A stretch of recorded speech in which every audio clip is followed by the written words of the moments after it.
Well, this is a huge treat for us here at Fox 24 News Now. I am sitting to my left here is Andy Livengood, my good friend from Theater 99. It's so great to have you here. I had the pleasure of taking a class with you, an improv class, but the reason why you're here is because you're marking a completion of a long-running Christmas holiday favorite here in Charleston over at Theater 99. So first of all, welcome. Thanks for having me. Great to see you.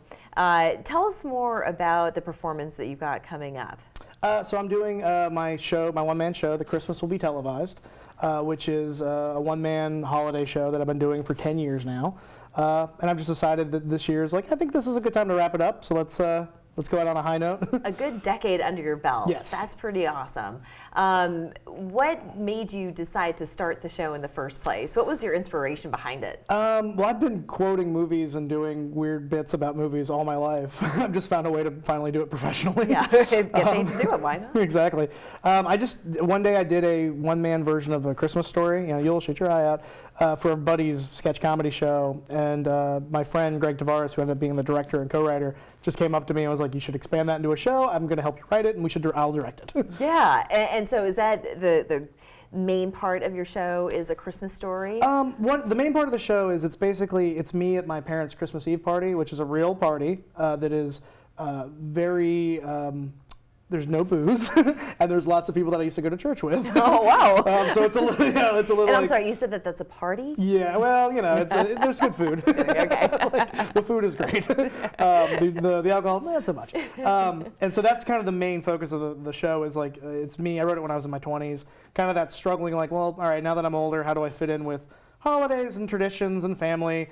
And basically the character in the show that's basically me, escapes into watching a bunch of Christmas specials, and then the rest of the show is just me doing one-man versions of those. So what other shows do you pull from? So I do How the Grinch Stole Christmas as a rap. I do the really, really quick version of A Christmas Story, like me by myself, the whole movie for about 2 minutes. And then I do, what else do I do? Oh, I do It's a Wonderful Life, Jingle All the Way. I hit all the big ones. Yeah. Oh, and then I do Star Wars / Christmas Carol mashup. I would love to see how you do something like that. Yeah, it's I have a bunch of action figures, and people are now paying money to watch me play with toys. I love it.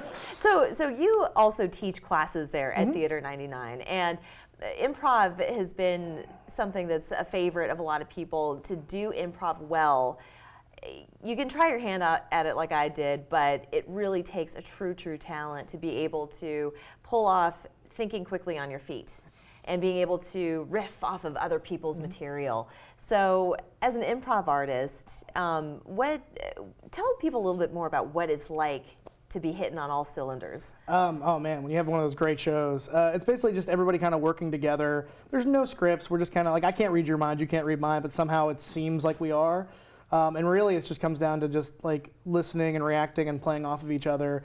And when that happens, it's great. Really, it's something amazing. It's really kind of magical. Yeah. So do you think that the audience, when you have to focus when you're sitting in the audience, you have to be listening to what everyone's saying.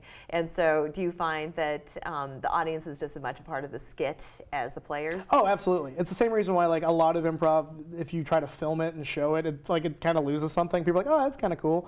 Like it really is this like experience with the players, the audience, like this moment in time kind of happening, and it's great. Yeah. And it's one of those you can't really explain it to people the next day. Like, so then this happened, and they just kind of stare at you blankly. Right, exactly. So besides doing improv work at Theater 99, you also do a bit of acting as well. Can you tell everybody where you can be seen? I'm currently doing some commercials for the Hoffman Law Firm. You might have seen me as a truck driving lawyer, a boxer lawyer, and an astronaut lawyer. Yes. But you I shaved, and I'm often in a wig, so many people are like, wait, that was you? Wow, that's incredible. So once this show wraps up, what is your plan for 2020? We're starting now in a whole new decade. Yeah, start another show for 10 years. I know, exactly. Is that what you want to do? Well, I have another one-man show called Butcher Stories. It's about working, I've worked in retail for 20 years, so it's kind of based on that. And so I'm gonna try to take it around to some festivals and get that, playing around. Okay. And again, hopefully run it for maybe 10 years and then retire it. Yeah, fingers crossed, fingers crossed. So speaking of the show that's coming up, what are the dates? December 12th at 8 p.m. and December 21st at 10 p.m. Both of those are at Theater 99 downtown. The Christmas Will Be Televised. Fantastic. Thank you so much, Andy. It's No, so thank good you. to see you again. Thanks so much. All right, we're back after this.